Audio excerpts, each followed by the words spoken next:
Hello বন্ধুরা, তো এখন চলছে আমের সিজন। তো আমি আবারও একটা নতুন আমের রেসিপি নিয়ে চলে এসেছি। বাড়িতে বসে কিভাবে আমসত্ত্ব বানানো যায়, খুবই সাধারণ এবং ইজি একটা রেসিপি। আপনারা চাইলেই সহজেই বানিয়ে ফেলতে পারেন। তো আমি পরিমাণ মতো কিছু আম নিয়ে নিয়েছি এবং সেই আমের খোসাগুলো ছাড়িয়ে আমের শাঁসটা দিয়ে একটা পেস্ট বানিয়ে নিয়েছি। এরপর আমের পেস্টটাকে আমি হালকা আঁচে ফুটিয়ে নেব। আমার বাড়িতে সবাই আমের জিনিস খেতে খুব পছন্দ করে, আমসত্ত্বও খেতে খুব পছন্দ করে। তো আপনার বাড়িতে কে কে আমের জিনিস খেতে আর আমসত্ত্ব খেতে পছন্দ করে অবশ্যই কমেন্টে জানাবেন। তো এইভাবে আমের পেস্টটিকে কিছুক্ষণ ফোটানোর পর যখন দেখবেন হালকা হালকা ফুটন চলে এসছে, তার মধ্যে পরিমাণ মতো নুন দিয়ে দেবেন এবং নুনটাকে ভালো করে পেস্টটির সাথে মিক্স করে নেবেন। কিছুক্ষণ এইভাবে মিক্স করার পর মিশ্রণটির মধ্যে পরিমাণ মতো চিনি দিয়ে দেবেন। আমি এখানে 2 কাপ চিনি ইউজ করছি, কারণ আমার মিশ্রণটা অনেকটাই বেশি। কেউ কেউ আছেন যারা মিষ্টি খেতে পছন্দ করে না, তো তাদের ক্ষেত্রে বলছি তারা একটু কম চিনি ইউজ করবেন। চিনিগুলো যতক্ষণ না পর্যন্ত মিশ্রণটির সাথে মিক্স হচ্ছে ভালোভাবে, ততক্ষণ পর্যন্ত কিন্তু এই মিশ্রণটি ভালোভাবে নাড়িয়ে দিতে হবে। মনে রাখবেন ওভেন কিন্তু লো ফ্লেমে রাখবেন, না হলে মিশ্রণটি লেগে যাওয়ার ভয় থাকে।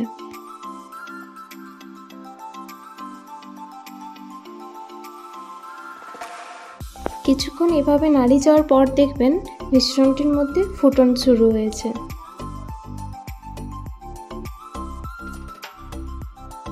মিশ্রণটি যখন ফুটতে শুরু করবে তখন ওভেন থেকে একটু দূরে থাকার চেষ্টা করবেন, না হলে গায়ে লেগে যেতে পারে। প্রায় 15-20 মিনিট পর মিশ্রণটা একদম রেডি হয়ে যাবে।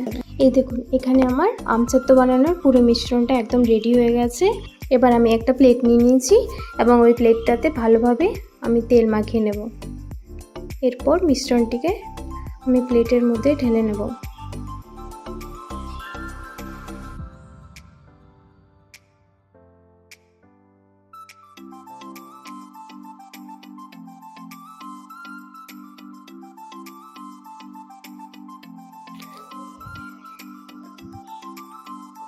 এরপর ভালোভাবে মিশ্রণটা প্লেটের মধ্যে ছড়িয়ে নেব এইভাবে।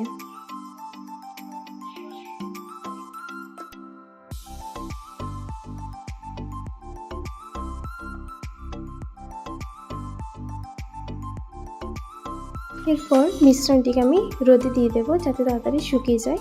তো এখন আমি ছাদে চলে এসেছি মিশ্রণটিকে রোদে দেওয়ার জন্য, যাতে তাড়াতাড়ি শুকিয়ে যায় মিশ্রণটা। ছাদে শুকোতে দেওয়ার জন্য আমার মিশ্রণটা কিন্তু একদিনের মধ্যেই শুকিয়ে রেডি হয়ে গেছে। এখন আমি আমসত্ত্বগুলোকে আমি ভালোভাবে কেটে নেব। দেখুন, আমি যেই প্রসেসে কাটছি এই প্রসেসে কিন্তু কাটবেন, না হলে উঠবে না। দেখুন কত সুন্দরভাবে উঠে আসছে।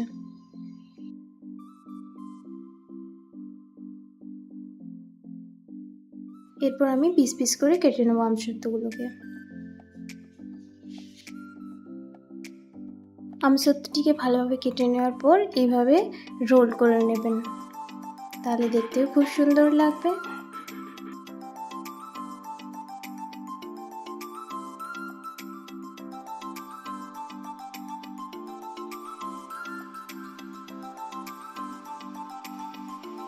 এখন আমি আমসত্ত্বগুলোকে পুরোপুরিভাবে পিস পিস করে কেটে নিয়েছি।